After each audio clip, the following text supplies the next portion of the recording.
RCF. Charles-André Haro, bonjour. Bonjour André. Alors vous êtes coach, team builder et spécialiste de la relation à l'argent.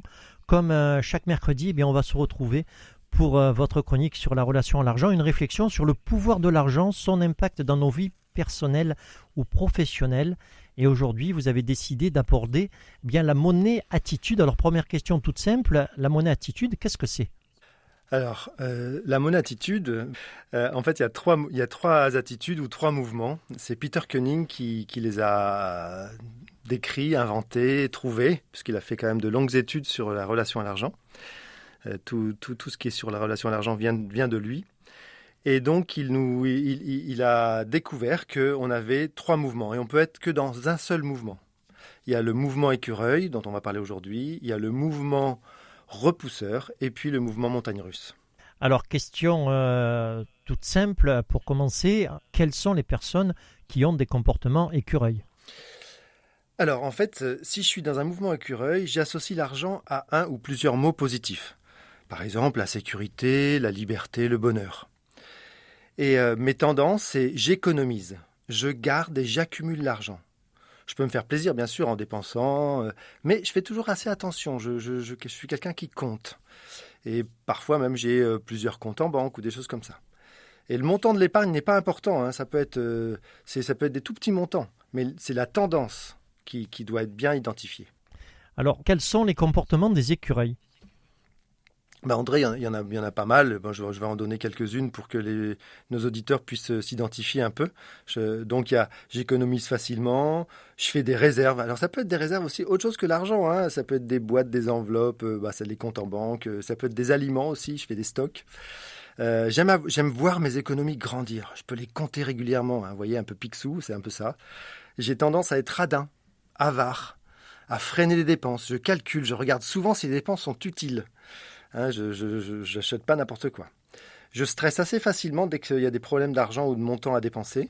Je deviens assez irritable avec mes proches, par exemple, qui dépensent facilement, des enfants qui ont tendance à pas compter ou à dépenser l'argent n'importe comment. Et puis, je désire souvent plus d'argent. Ma tendance particulière, c'est j'accumule, je cherche à en gagner plus et en mettre de côté. Et comme vous savez, en fait, l'argent, ça n'apporte pas le bonheur, ni la sécurité, ni la liberté. Parce que si on accepte que l'argent ne soit pas le bonheur, on dit souvent qu'elle y contribue. Alors moi, j'ai envie de rajouter quelque chose à ça, mais elle y contribue, mais ce n'est pas obligé qu'elle y contribue. Pourquoi ? Parce que souvent, lorsqu'on gagne beaucoup d'argent, on n'a pas plus, on a de plus en plus peur souvent de le perdre ou qu'on nous le vole. Donc attention à ces idées toutes faites. Alors Charles-André, récemment, vous avez accompagné une personne dans un atelier, un entrepreneur qui était typiquement un écureuil. Oui, absolument André. C'était un agent d'assurance en fait et il propose à ses clients aussi des placements d'argent. Et il m'a raconté que quand il voyait ses clients, il disait, c'est lui qui le dit, jeter l'argent par les fenêtres, ça le rendait dingue. Donc en fait, il avait peur pour ses clients parce que lui-même, c'était impossible de voir qu'on pouvait dépenser son argent n'importe comment. Et de ce fait-là, souvent, il faisait la morale à ses clients. Et ses clients, ils le regardaient, ils lui disaient pas parce que souvent on est poli, mais ils lui signaient pas le contrat avec lui. Et quand il a pris conscience de ça, qu'il a pris conscience qu'en fin de compte, c'était sa propre peur à lui ou son propre mouvement d'écureuil qu'il ne pouvait pas assumer ou qu'il n'avait pas conscientisé, il a compris que les gens, il avait le droit de faire l'argent. Ils faisaient ce qu'ils voulaient avec leur argent. Et de ce fait-là, d'aujourd'hui, il perd beaucoup moins d'argent. Il a tendance à être beaucoup plus à l'aise avec les clients qui vont le dépenser d'une manière que lui, il trouve ça complètement ridicule. Et de ce fait-là, même dans sa famille, il m'en a parlé après, avec sa femme, par exemple, qui dépensait pas mal d'argent, ça l'énervait. Il m'a dit, depuis, j'accepte plus qu'elle dépense l'argent un peu comme elle veut. Et puis, dernièrement, il m'a dit, j'ai fait un super voyage dont je rêvais depuis très longtemps. J'ai jamais osé me l'offrir parce que je trouvais toujours que c'était trop cher, que c'était pas le moment, ou que c'était pas si utile que ça, blablabla. Je me racontais des histoires. Et il me dit, ça y est, je l'ai fait. J'ai dépensé beaucoup d'argent, je suis ravi.